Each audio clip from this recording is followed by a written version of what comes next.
Atos, capítulo 26, de 9 a 23, e a Escritura diz assim: Porque se julga incrível entre vocês que Deus ressuscitou os mortos? Na verdade, eu pensava que devia fazer muitas coisas contra o nome de Jesus, o Nazareno. E foi exatamente o que fiz em Jerusalém. Havendo eu recebido autorização dos principais sacerdotes, encerrei muitos dos santos na prisão, e quando os condenavam à morte, eu dava o meu voto contra eles. Muitas vezes os castiguei por todas as sinagogas, obrigando-os até a blasfemar. E demasiadamente enfurecido contra eles, eu os perseguia até em cidades estrangeiras. Com isso em mente, parti para Damasco, levando a autorização dos principais sacerdotes e por eles comissionado. Ao meio-dia, ó rei, enquanto eu seguia pelo caminho, vi uma luz no céu, mais resplandecente que o sol, que brilhou ao redor de mim e dos que iam comigo. E caindo todos nós por terra, eu ouvi uma voz que me falava em língua hebraica: Saulo, Saulo, por que me persegue? É duro para você ficar dando coices contra os aguilhões. Então eu perguntei: Senhor, quem é você? Ao que o Senhor respondeu: Eu sou Jesus, a quem você persegue. Mas levante-se e fique em pé. Eu apareci a você para constituí-lo ministro e testemunha, tanto das coisas em que você me ouviu, como daquelas pelas quais ainda lhe aparecerei.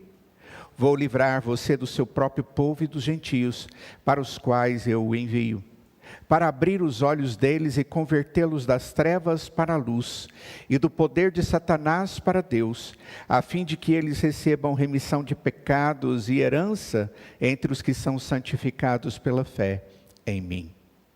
Assim, ó rei Agripa, não fui desobediente à visão celestial, mas anunciei primeiramente aos de Damasco e em Jerusalém, por toda a região da Judéia e também aos gentios, que se arrependessem e se convertessem a Deus, praticando obras dignas de arrependimento. Por causa disso, alguns judeus me prenderam quando eu estava no templo e tentaram me matar.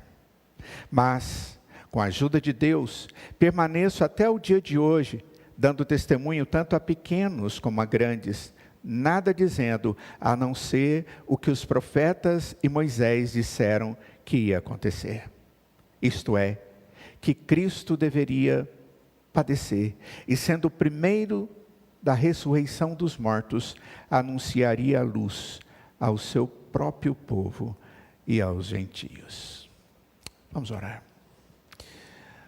Ó Senhor, nós humildemente estamos na Tua presença e diante da Tua verdade, que é a Tua palavra. Ó Deus, pedimos que agora o Senhor venha a iluminar nosso entendimento para que possamos compreendê-la e ela tenha significado para cada um de nós. O Senhor conhece a cada um de nós, as nossas necessidades, ó Pai, as nossas ansiedades, e eu peço que o seu pastoreio, Pai, seja eficaz sobre a vida de cada um de nós, para a Tua glória e para o nosso bem, em nome de Jesus, amém. Tenho feito junto a vocês uma sequência de sermões baseado no tema central da Escritura, que é a morte e a ressurreição de Jesus. Mais especificamente a história da Páscoa, que significa nada menos do que o festejo, ou a festa, ou a alegria sobre uma transformação radical. Sobre algo que ocorre através da obra de Jesus, que quando feita e aplicada ao nosso coração, ela produz coisas que jamais poderíamos produzir por nós mesmos. Antes da Páscoa, que foi a ressurreição do Senhor Jesus, ele havia sido morto. E parecia que Jesus, diante dos olhos daquelas pessoas que seguiram-no, que ouviram, que viram os seus atos de poder, de milagres, de curas, de sabedoria, apesar de toda a contemplação disso, é provável que boa parte deles entendia que Jesus era um falso profeta, como se toda a esperança estivesse sendo perdida. Ele nos convenceu e agora os eventos apagaram a sua voz. Então a ressurreição aconteceu. A vitória sobre a morte, como a Escritura diz que aconteceria. Antes havia uma cruz sangrenta diante dos seus olhos, porque Jesus, antes de ser cravado na cruz, ele sofreu. O seu sangue foi colocado para fora, ele foi machucado. Isaías disse que ele foi colocado e moído pelas nossas transgressões. Então, naquele momento de morte, houve tristeza, houve dúvidas, e talvez até algumas conclusões. Ele não passava de uma ideia que não valeu a pena seguir. Mas depois da cruz sangrenta, acontece um túmulo vazio. Antes da Páscoa, houve uma morte horrível. Depois da Páscoa, existe a promessa de uma nova vida, que deve ser aguardada como esperança, porque se ele ressuscitou, como diz o apóstolo Paulo, ele é o primeiro daqueles que ressuscitarão, porque ele vence a morte. A Bíblia nos mostra muitas histórias de mudanças, de transformações. A ressurreição de Jesus, ela desencadeou a transformação de outras pessoas também. Não só na história do próprio Senhor Jesus, como Deus que veio e se encarnou, e sofreu, e padeceu, mas agora ressuscitou. A história de antes e depois de Jesus, é como se Deus começasse a replicar na vida de outras pessoas, aquelas pessoas que se tornaram verdadeiros seguidores de Jesus. Mas não um seguir por achar bonito as palavras de Jesus e os seus ensinamentos, e até mesmo os seus feitos, mas por conhecerem a Ele como esse hino que foi cantado agora, como Senhor.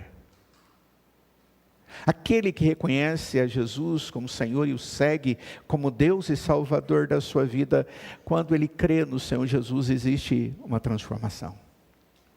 Eles passaram a acreditar que Jesus realmente era o Filho de Deus, e que o perdão era possível, e que o tratamento da sua angústia e de ausência de expectativa ou de respostas muda completamente. Agora, diante dessa fé, chamada cristianismo, ela vai se espalhar por todo o Império Romano. E quando hoje nós olhamos a história, vemos que ela se espalha por todo o mundo.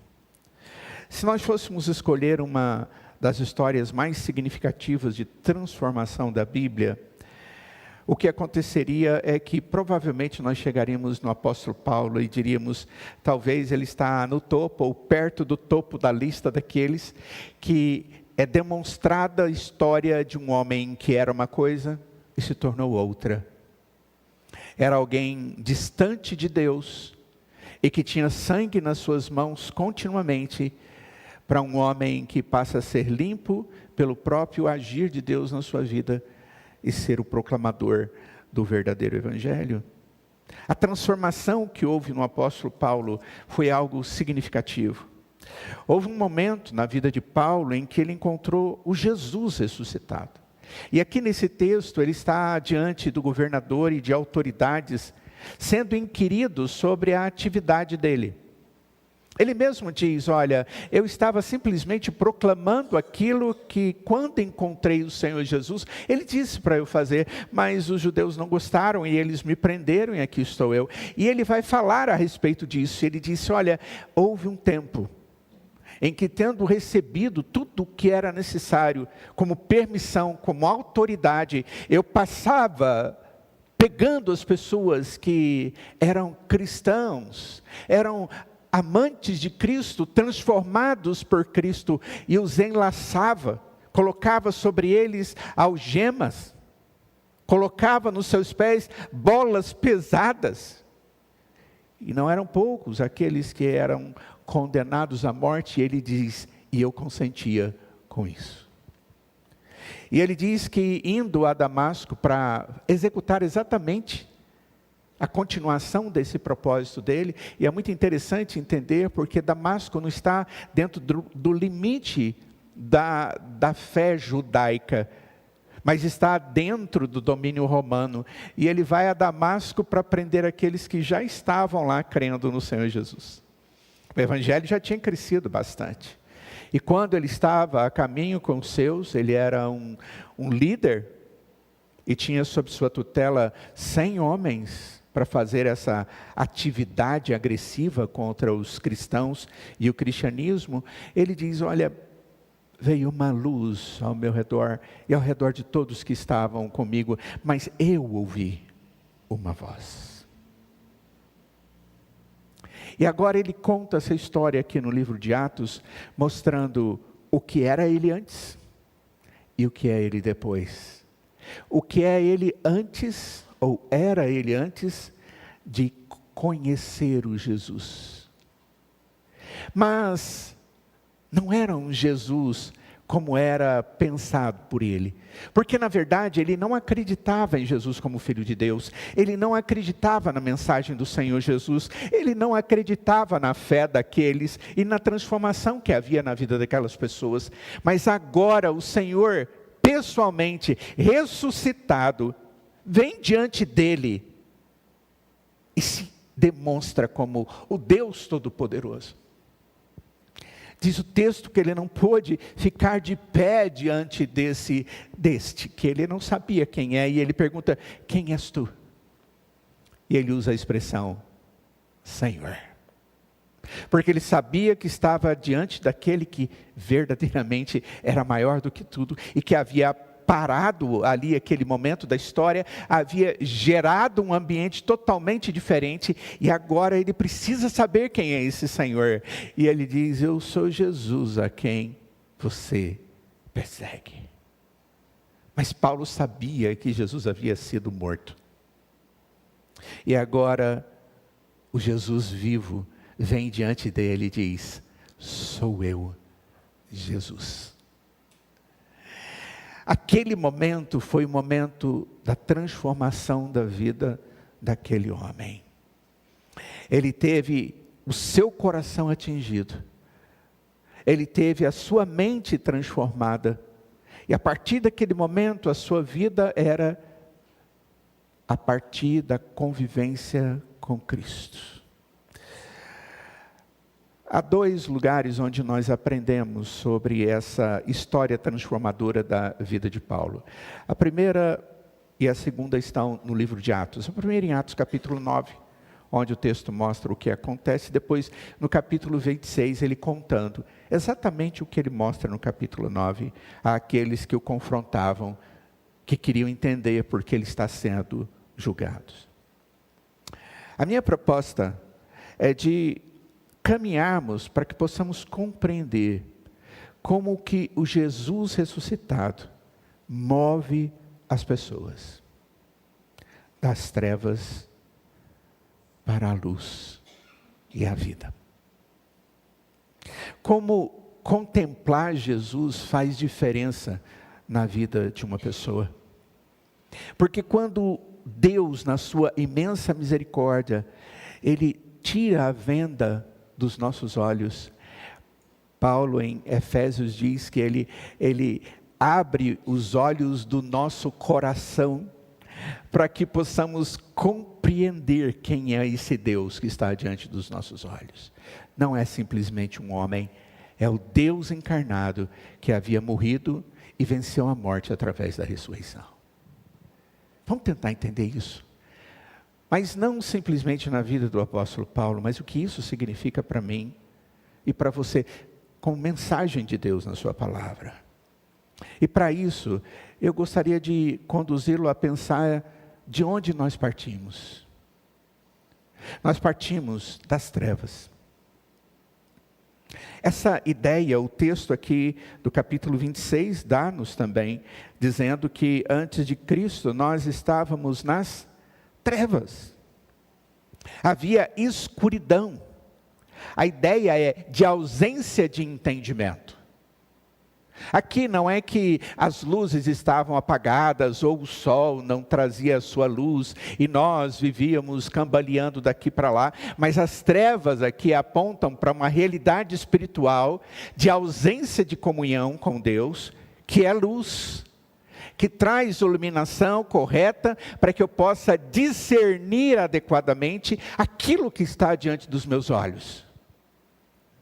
Aquilo que nós precisamos todo dia, a cada instante, necessidade para que nós possamos caminhar, crer.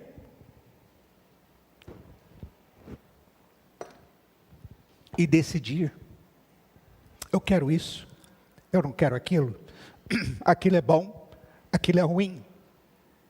A Bíblia diz que Deus é como lâmpada para os nossos pés.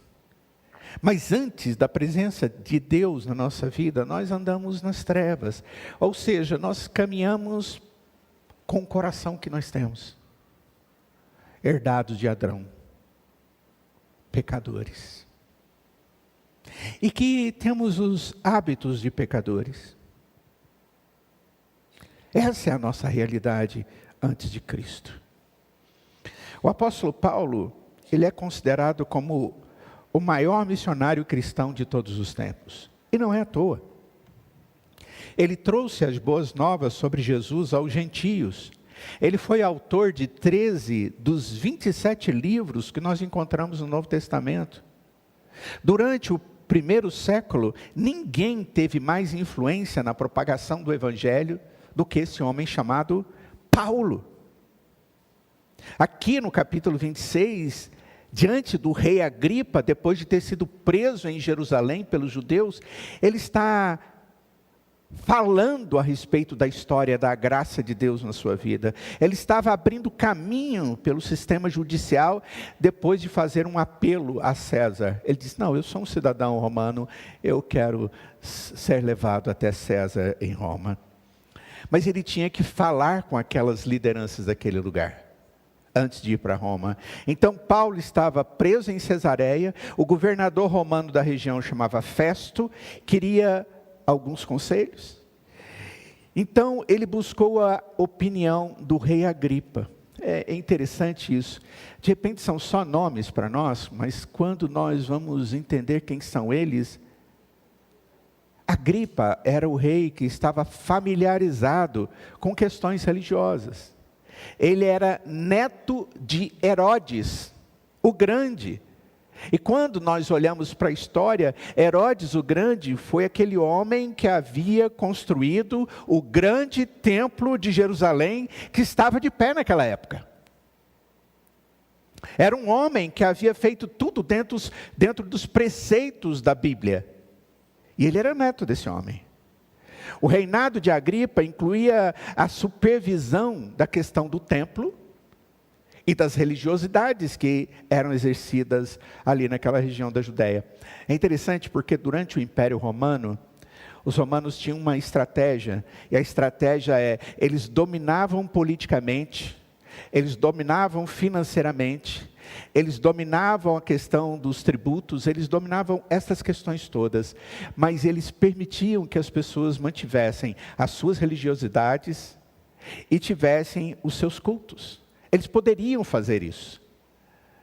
O que nós encontramos aqui é Paulo diante daquelas pessoas, falando a respeito da ressurreição de Jesus que ele pregava e o que aquilo havia feito no seu coração. Paulo havia sido preso porque ele creu no Senhor Jesus.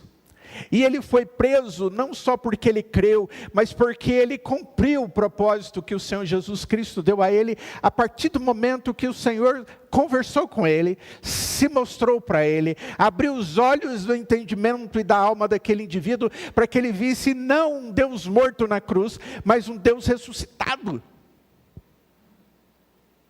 que estava na sua ressurreição, destruindo o maior inimigo que a Escritura diz é a morte, sendo ele a primícia daqueles que hão de ser ressuscitados. Olha só no verso 8, diz o texto: porque se julga incrível entre vocês que Deus ressuscite os mortos. Vocês estão aí assustados com a ideia de que Deus ressuscitou Jesus dentre os mortos? Essa é a maneira que o apóstolo Paulo introduz a conversa com aqueles que iam julgar a ele, e tudo aquilo que acontecia, e toda a sua expectativa de vida e ministério. Ele começa a contar a história contando como ele era antes do momento em que ele conheceu Jesus ressuscitado. Tudo começou com uma vida marcada pela escuridão. O que nós queremos dizer com isso? Paulo, ao falar aqui que ele ia e prendia e fazia e acontecia, ele diz: eu fazia tudo isso porque para mim isso era o certo. Porque para mim esse era o entendimento do correto. Porque essa era a convicção do seu coração. Não estou fazendo nada de errado. Quando Estevão foi morto ali na presença dele, as roupas de Estevão, as suas vestes, foram colocadas aos seus pés, a Escritura em momento algum diz que Paulo ficou ali triste porque Estevão estava sendo morto por ser um cristão. O texto simplesmente diz que ele estava ali fazendo o que ele entendia ser correto. Ele não conhecia o Deus ressuscitado de maneira pessoal. Ele estava com seus olhos do entendimento cobertos. E é exatamente assim que ocorre comigo e com você. Antes de conhecermos a Deus, antes dele se mostrar e dizer olá, antes dele dizer presta atenção, eu estou aqui, antes dele trazer luz diante dos meus olhos, eu estou vivendo de conformidade com aquilo que eu acho ser o correto. E sem Deus, o que nós achamos ser correto não passa de escuridão, de trevas, de atos segundo uma natureza caída, não regenerada. Era isso que estava acontecendo com esse homem. Ele não era incoerente, ele era coerente com a sua natureza, ele era coerente com o que ele havia aprendido no judaísmo, ele era coerente como um soldado romano que cumpria as leis e as regras do exército romano. Ele fazia tudo isso tranquilamente, ele estava convencido. E talvez essa seja a expressão que para mim no texto é a mais importante. No verso de número 9 ele diz: na verdade, eu pensava que devia fazer muitas coisas contra o nome de Jesus, o Nazareno. Era o que estava na minha mente. Eu estava convencido disso. Queridos, é exatamente assim que o ser humano vive. Ele vive de conformidade com a sua mente, com os convencimentos que ele tem no decorrer da sua vida, com as conclusões que ele toma diante das informações que lhe são passadas. Mas observe que o problema de Paulo não foi simplesmente o que ele fez. Isso certamente já era ruim o suficiente, e Paulo sempre teria isso no seu passado. Ele fala a respeito disso quando ele escreve aos Coríntios, em 1 Coríntios capítulo 15, verso 9. Sem dúvida, Paulo lamentou profundamente sua perseguição à igreja. No entanto, a verdadeira tragédia, e até que ponto ele não estava apenas fazendo o que era errado, mas estava convencido de que ele estava justificado diante daquilo que ele fez.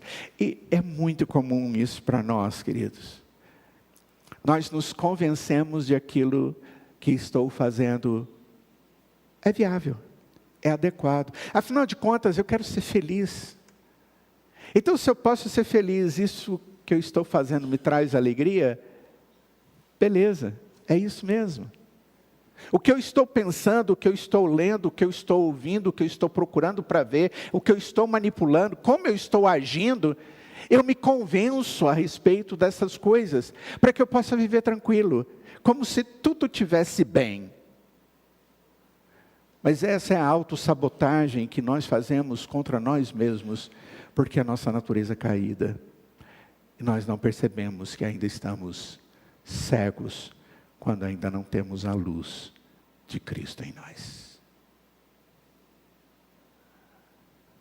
No último carnaval, conversando com um jovem, ele tentou trazer para mim uma informação e ele quis me convencer que não tinha nenhum problema para a vida dele participar do carnaval. A mente dele, ele usou vários argumentos e ele estava convencido daquilo. O problema não é o carnaval, o problema é de quem você é. Porque se você não tem Jesus no seu coração, tranquilo, isso é natural. Você vai viver todas as coisas que você entende serem corretas e traga alegria para você. Mas se você entende que a sua vida é para a glória de Deus, aquilo não glorifica a Deus. Porque não tem o propósito na essência de se fazer isso. Ali a essência é a minha própria alegria. Eu estou satisfazendo a mim e me colocando no trono da minha existência como Deus da minha vida. E eu tenho que me satisfazer. E eu poderia dar tantos exemplos aqui.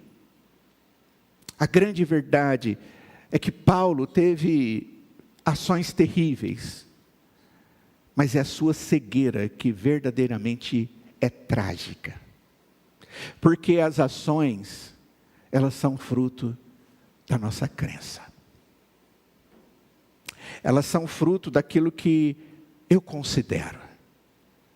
Um homem devotamente religioso. Paulo era um homem treinado nas melhores escolas da época. Ele era cheio do conhecimento das Escrituras, mas ele estava absolutamente convencido de que aquilo que ele estava fazendo era correto, mas ele estava totalmente errado. Ele não estava apenas fazendo as coisas erradas, ele estava cego. Quem pode abrir os meus olhos? Quem pode desvendar as coisas diante de mim para que eu entenda o que verdadeiramente deve ser considerado, deve ser aceito, deve ser o óculos da minha existência? A Bíblia nos mostra que antes da fé em Cristo existia cegueira. Em 2 Coríntios, segunda carta de Paulo aos Coríntios, no capítulo 4, no verso 4. Ele descreve a condição espiritual das pessoas separadas de Cristo como sendo cegas, alheias à luz do Evangelho. Ele diz assim, o texto: nos quais o Deus desse mundo, Deus, letra minúscula, cegou o entendimento dos descrentes, para que não lhes resplandeça a luz do Evangelho da glória de Deus, o qual é a imagem de Deus. O Deus deste mundo cega o entendimento do incrédulo. Eu vivo sem entendimento do que verdadeiramente as coisas são, porque eu não consigo perceber e nem julgar corretamente. Paulo, quando aqui na carta aos Romanos também, no capítulo 1, no verso 21, ele diz que os seres humanos, nós, na nossa condição natural e normal, nós nos tornamos fúteis, ou impotentes em nosso pensamento, de modo que não só os nossos pensamentos são obscuros, como também os nossos sentimentos. Ele diz assim no capítulo 1, verso 21, porque tendo conhecimento de Deus, não o glorificaram como Deus, nem lhe deram graças. Ele está se referindo ao homem. O homem, sem que Deus haja no seu coração com o seu espírito e lhe dê entendimento de quem ele é, antes de eu ver o Deus ressurreto com os olhos espirituais que Deus nos dá através da ação dele no nosso coração, o texto diz, Eu sei que existe um Deus, eu sei que existe um Salvador, eu sei que existe um Criador, mas eu não glorifico a Deus como Deus que criou, eu não glorifico a Deus como Deus Salvador, eu não sou e não me entrego a Ele. É essa a ideia. E aí o texto continua dizendo, pelo contrário, se tornaram nulos em seus próprios raciocínios, e o coração insensato deles se obscureceu. O meu entendimento, quando ele não tem luz, ele está nas trevas, e ele produz sentimentos também nulos, fúteis, sem valor, que veio de um entendimento obscurecido. Queridos, na fé cristã, existe um equilíbrio entre a minha mente, a minha razão e o meu coração, os meus sentimentos. Deus nos ensina o equilíbrio, só que o equilíbrio para Deus entre razão e emoção não é assim. O equilíbrio é assim. O equilíbrio é Deus, Ele convence-nos, Ele nos dá entendimento, Ele coloca a verdade dEle diante dos nossos olhos, para que Ele possa motivar os meus sentimentos e possa julgá-los se eles não são bons. Cuidado com a sua fé cristã.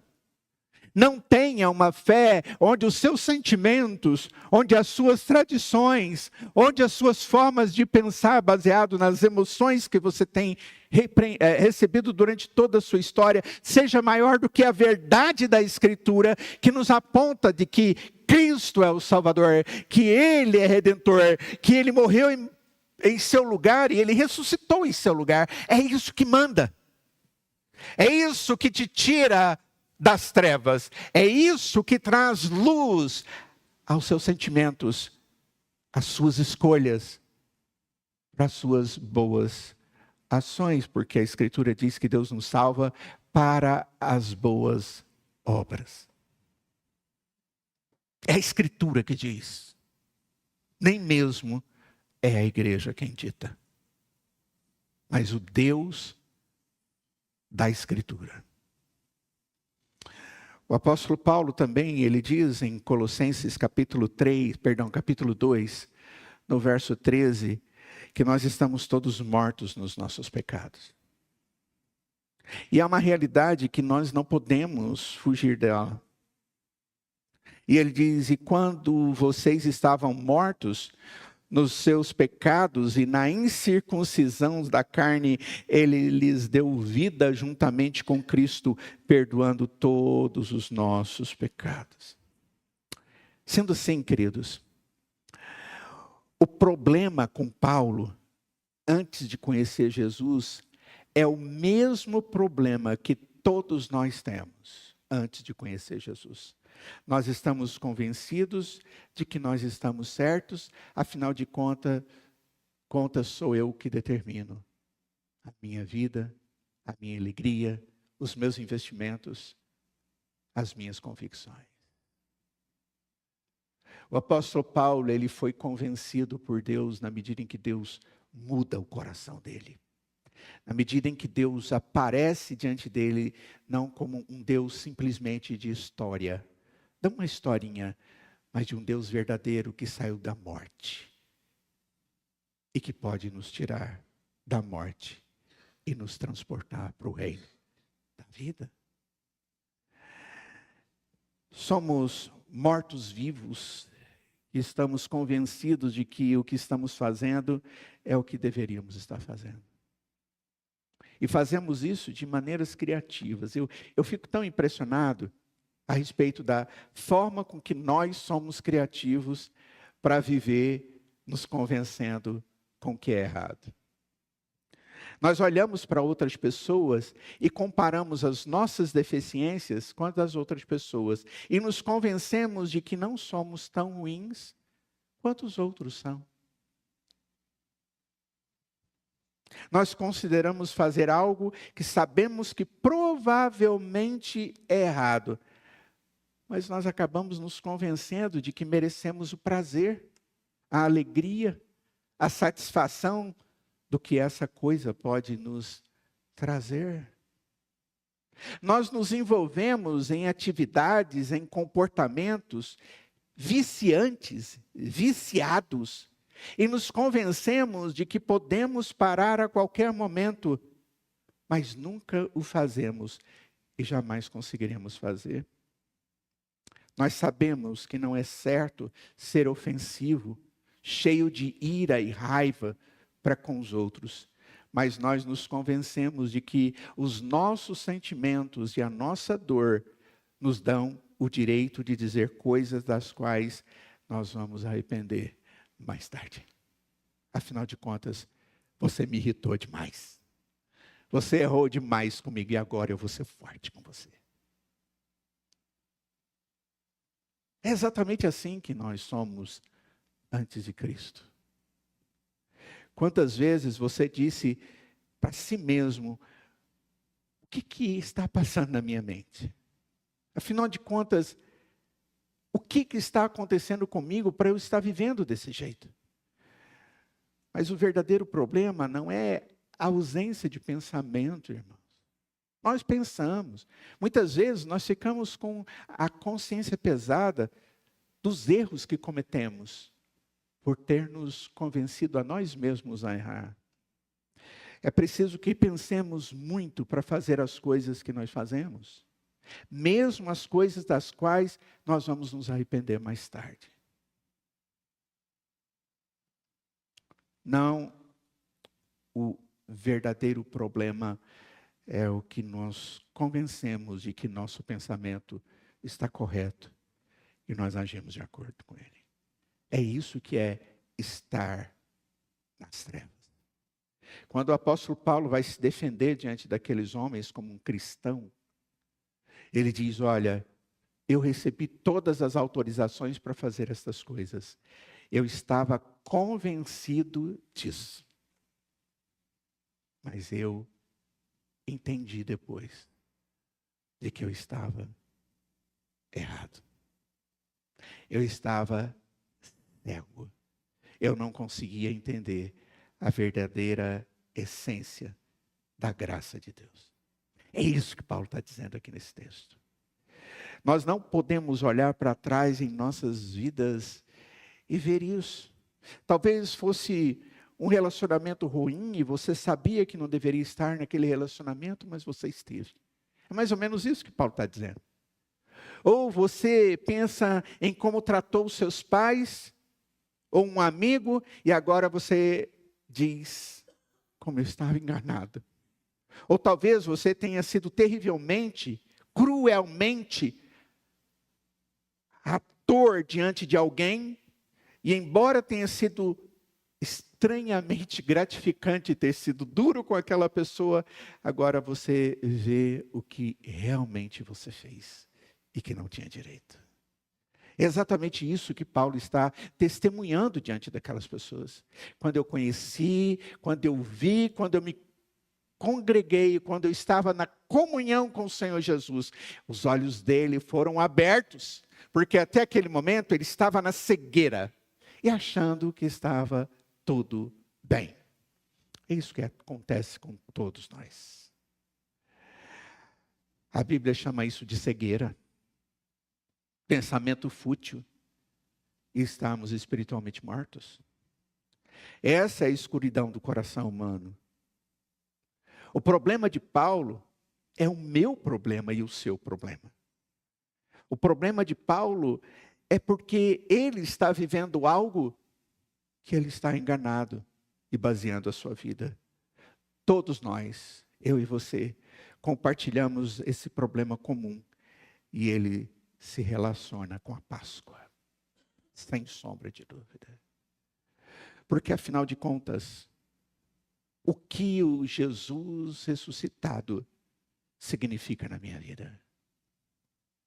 O que é o antes do conhecimento do Jesus ressuscitado e o depois do conhecimento do Jesus ressuscitado na sua vida? Porque antes de Jesus, o que existe são trevas. Só que Paulo não para por aí. Ele mostra que, a partir do momento que ele olha para essa situação, agora ele teve seus olhos abertos. E ele pôde ver a maravilhosa luz de Deus. Uau! Essa é uma expressão que nós encontramos também em 1 Pedro capítulo 2. Quando o texto diz que Deus nos tirou das trevas e nos transportou para o reino do Filho do seu amor, para a luz. A história de Paulo não parou nas trevas. Do verso 12 ao verso 15, nós vamos aprender sobre o encontro que Paulo tem com esse Jesus ressuscitado. E isso mudou a sua vida para sempre. E algo importante para mim e para você entender é que ser cristão não é compatível com ser ainda como eu era antes. Não adianta você bater no peito e dizer, agora eu conheço e agora eu vivo para Cristo. E a sua vida será a mesma. O seu sentimento ser o mesmo, o seu pensamento ser o mesmo, os seus atos continuarem os mesmos. Porque a partir de agora existe o Espírito Santo de Deus que habita em você e ele vai conduzir todas essas coisas.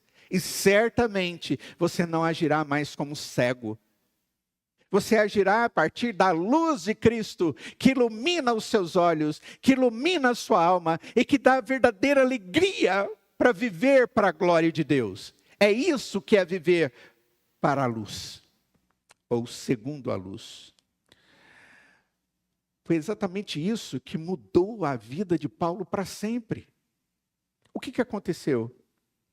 Quando está ali no caminho de Damasco, vou prender mais pessoas, vou julgar mais cristãos, vou executar e matar mais alguns deles. No meio do dia, a luz brilhou ao redor de Paulo e de todos aqueles. Saulo, Saulo, por que você está me perseguindo? Quem és tu, Senhor? Eu sou Jesus a quem você está perseguindo. Deus jogou luz no entendimento daquele homem. Você está perseguindo o verdadeiro Deus, que disse que era verdadeiro, que morreu em seu lugar e que ressuscitou com seu próprio poder para nos dar certeza da vida eterna. Foi isso que o apóstolo Paulo ouviu ali.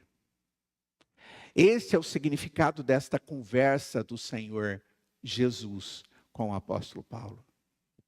Isso foi maravilhoso. Naquele momento, Paulo foi milagrosamente transformado através da convivência com Jesus ressuscitado. Porque ele viu a luz. Aí você pode dizer, bom, pastor, mais ou menos o seguinte, se eu tivesse andando com um bocado de gente e aparecesse uma luz fantástica ao meu redor, que eu não desse conta nem de ficar em pé, eu me agacho e todo mundo se agacha, e viesse uma voz dos céus e conversasse comigo, pode ter certeza que eu também ia acreditar. Ué. Paulo fez exatamente aquilo que qualquer um faria. Não é essa a questão, queridos. A questão é que Deus agiu. E quando Deus age, quem pode impedir? Não lute contra o Senhor, porque você não pode lutar contra Deus quando Ele está agindo na sua mente, no seu coração, te dando entendimento da verdade dEle. Mas em alguns momentos nós ficamos como que boxeando com Deus, e Ele vem com a graça e com o abraço e eu dou um murro nele. E Ele me mostra do seu amor e das suas verdades e dos seus preceitos como coisas que realmente podem fazer diferença na minha vida. E eu digo, mas é só mais um pouquinho. Mas assim é ser simplesmente fanático, religioso. Mas e Deus diz, não é nada disso. O apóstolo Paulo, naquele momento, ele foi convencido pelo Senhor, que agiu no seu coração. Paulo percebeu que a mensagem sobre Jesus era verdadeiro. Paulo acreditava que Jesus era um falso profeta. Ele acreditava que o cristianismo estava arruinando tudo. Ele acreditava que nada disso era verdade. Ele acreditava que aquele Jesus que dizia que era Deus, morreu na cruz.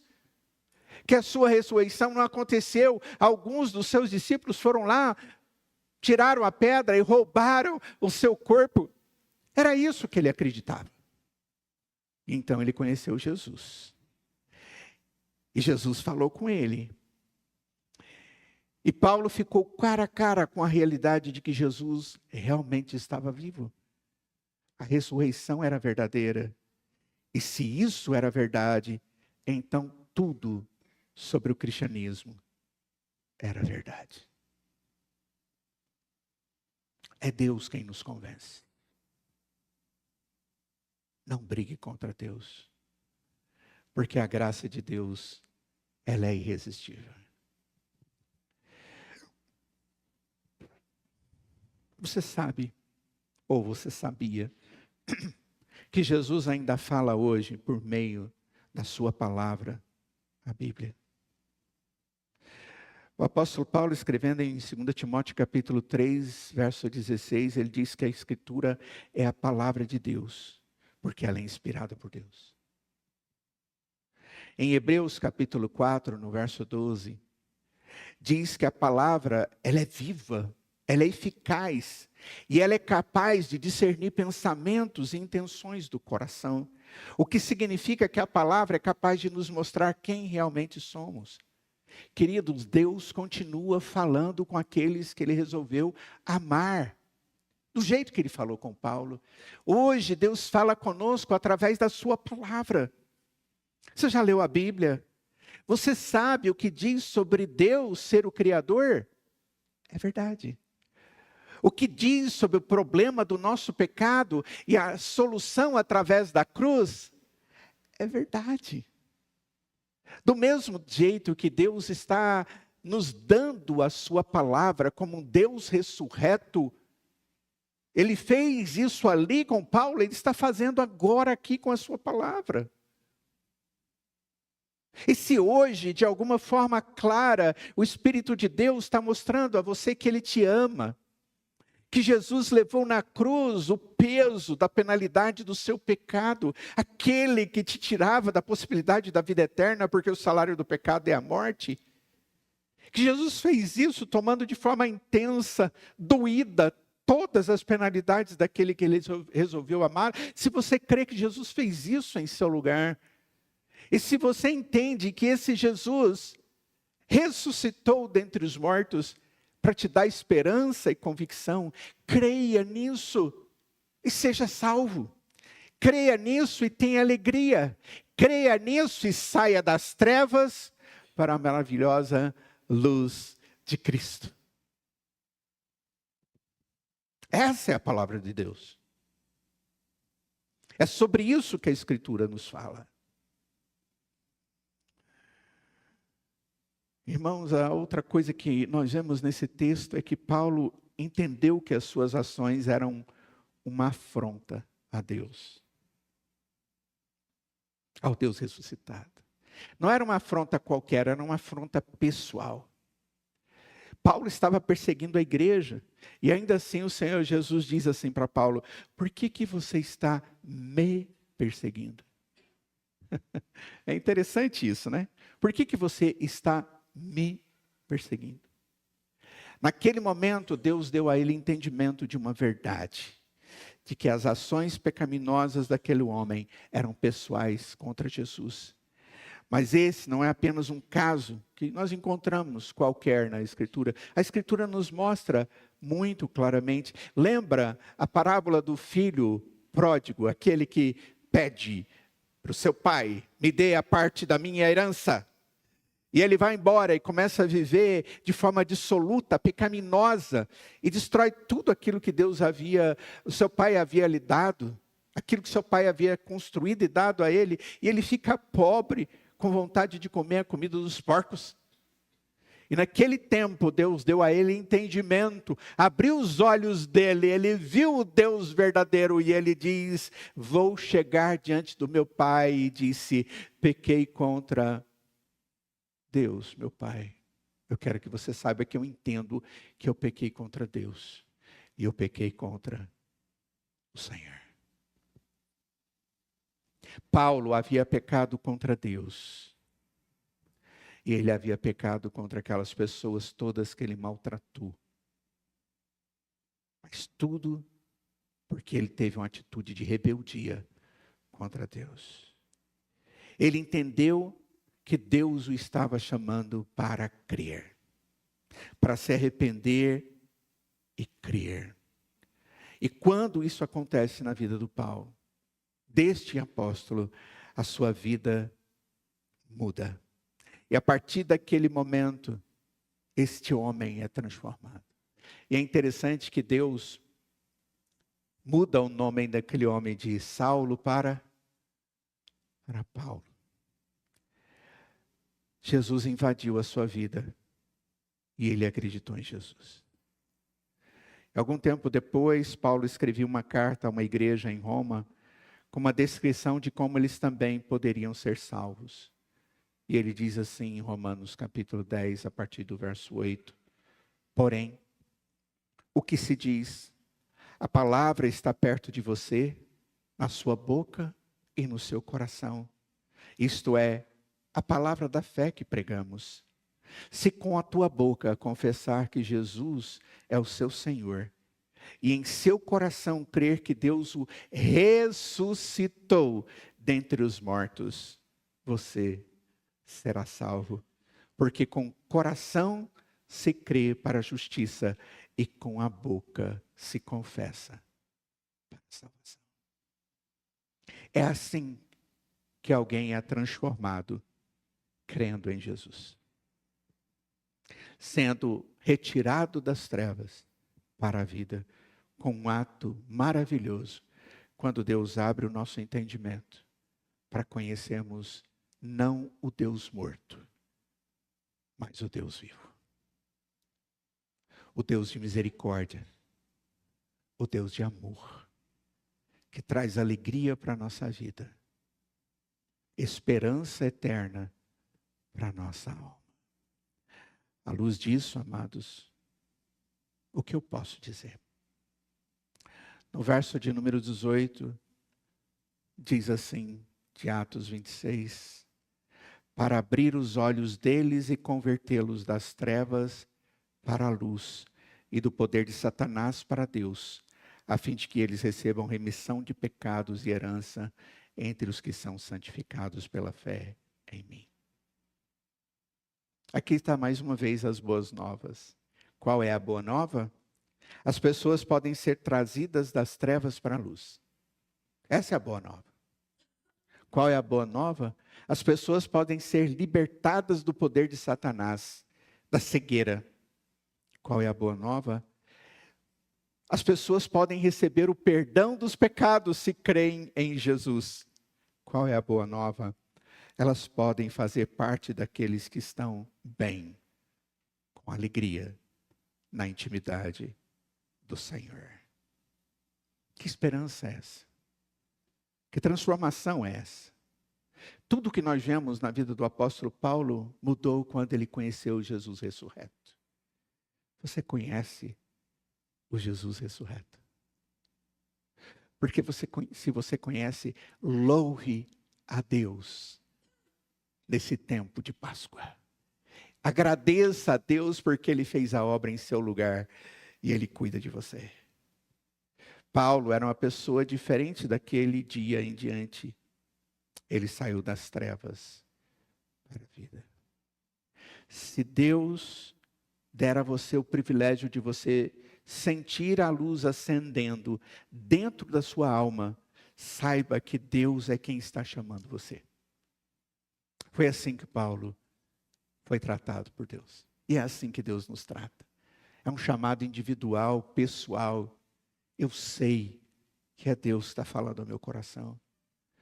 Por que não colocar a sua fé em Jesus Cristo hoje? Por que não confessar com a sua boca que Jesus é o Senhor e crer em seu coração que Deus o ressuscitou dentre os mortos agora mesmo? Por que não abrir o seu coração para a luz do Evangelho e uma vida que está em novo caminho que Deus nos dá quando Ele abre os nossos entendimentos? Por que não estar entre aqueles que foram transformados pelo ressurreto? Jesus. Creiamos no Jesus ressurreto. e sejamos transformados, transportados das trevas para a sua maravilhosa luz e vida eterna. Vamos nos colocar de pé e vamos orar. Ó Deus de bondade, como é maravilhoso ver o Senhor agindo numa vida de um homem que era desprezível aos olhos de todos os outros.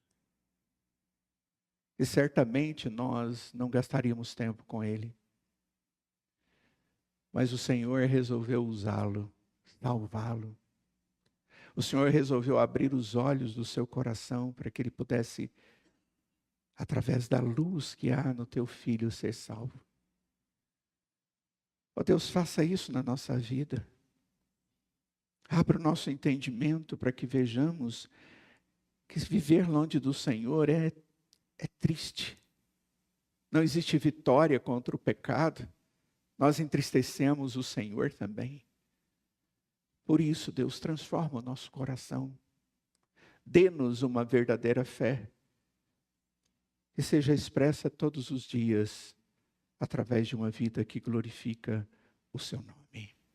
Tem misericórdia de cada um de nós, ó Pai. Nós te pedimos isso em nome de Jesus. E nós imploramos, ó Deus, que o Senhor, que é o Deus da paz, que tornou a trazer dentre os mortos a Jesus, o grande pastor das ovelhas, que o Senhor nos abençoe e nos guarde, e faça resplandecer sobre nós o seu rosto e nos dê da sua paz. No amor de Deus o Pai, na graça de Jesus o Filho, e na comunhão do seu Santo Espírito, e que seja assim hoje e para todos sempre. Amém.